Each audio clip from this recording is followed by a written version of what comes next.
To the Minsk Yeshivah. Chaim Shimon, however, was unaffected by all the hero worship and made known his intention of going to Minsk immediately after Pesach to attend the yeshiva there. It was in the year 1737 that he made the acquaintance at the Minsk Yeshiva of two scholars there who were particularly brilliant.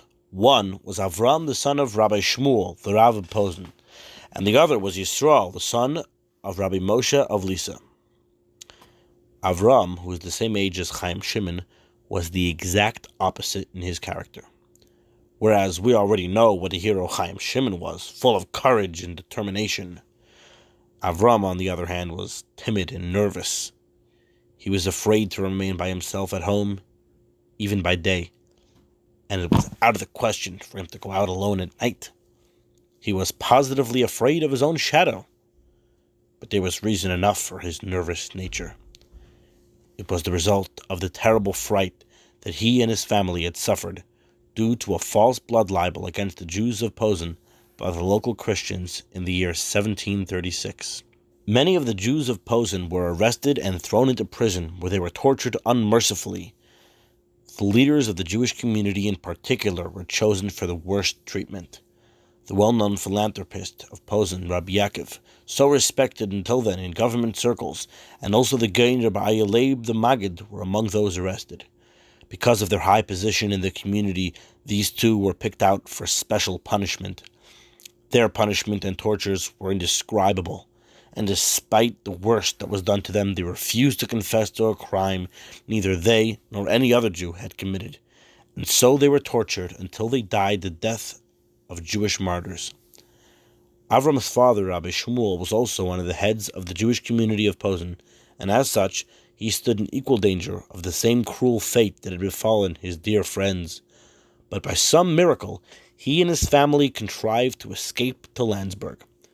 But the fear of being captured by their persecutors made such a wreck of the delicately constituted Avram that it took a very long time indeed before he completely recovered from the effects of the shock. Avram vowed that he would show his gratitude to the Almighty by walking all the way to Minsk and study at the yeshiva there.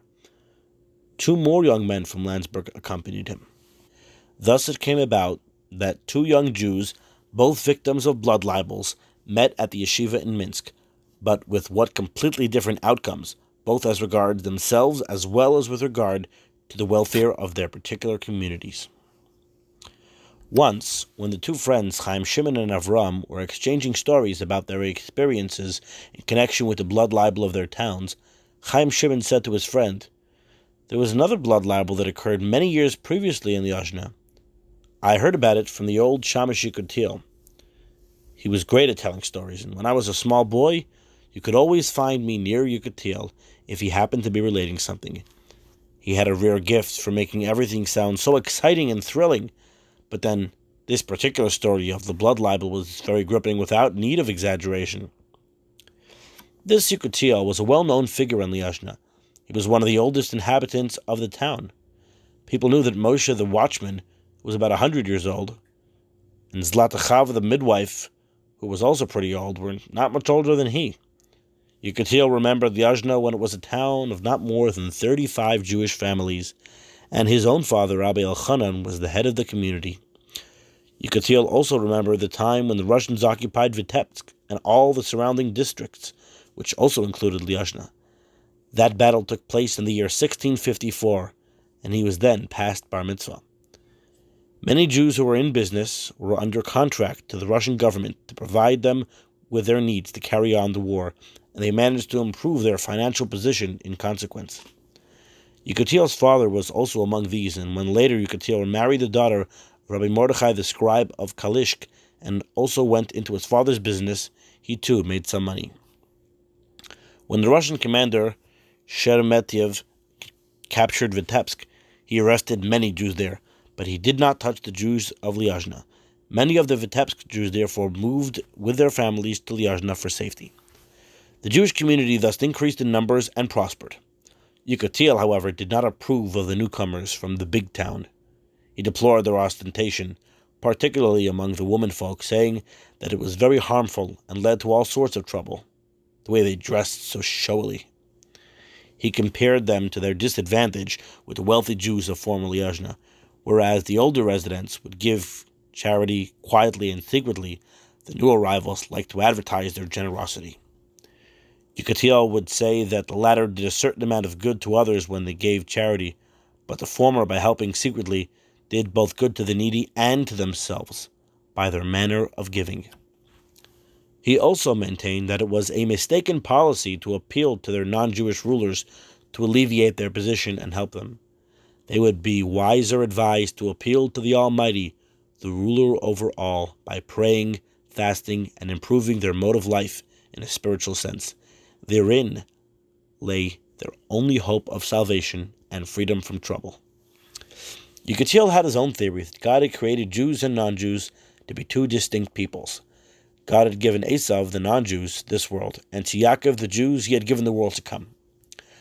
But in order to establish a form of existence for Yaakov in this world too, he had punctuated his part with mitzvahs, which were to accompany him wherever he went, and in all he did. On the door of his house he had a mezuzah. On his apparel he had the tzitzis. His field offered him the mitzvah of leket shechem peah. When a Jew eats or drinks, he must make blessings before and after partaking of the food. In short, he must at every step acknowledge his indebtedness to his Creator as the owner of the world and all that is in it. Should he partake of anything without blessing him, it is as if he had stolen something that did not belong to him.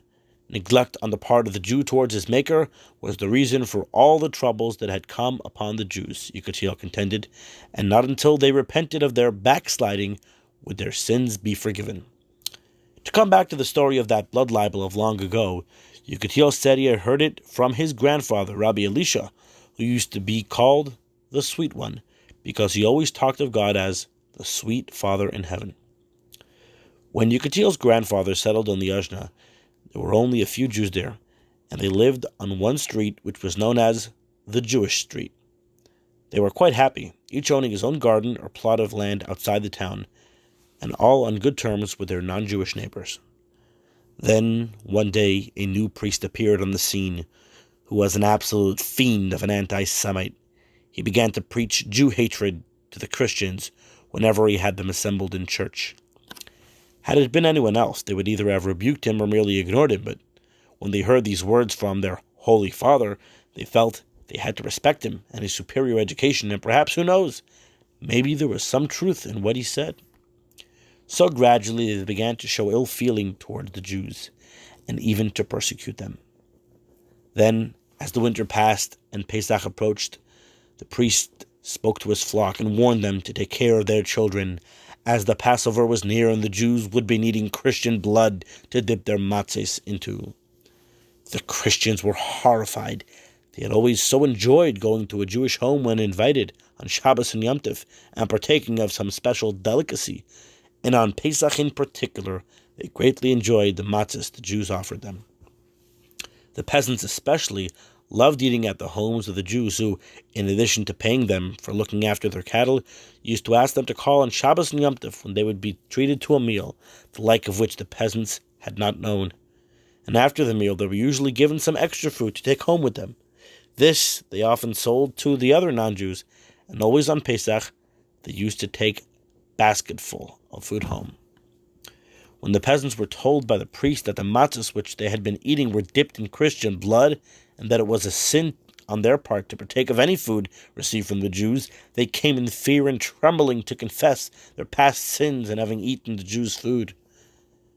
The priest found it quite a paying proposition, for he told these ignorant Christians that in order to have their sins wiped out, they must bring to the church presents of money, grain, eggs, or poultry. The situation became so tense with hatred on the part of the Christians and fear on part of the Jews that, fearing an attack, the 80-year-old Rav ordered all Jews to remain at home on market days, except the men who went to daven in the Beis HaMedrash.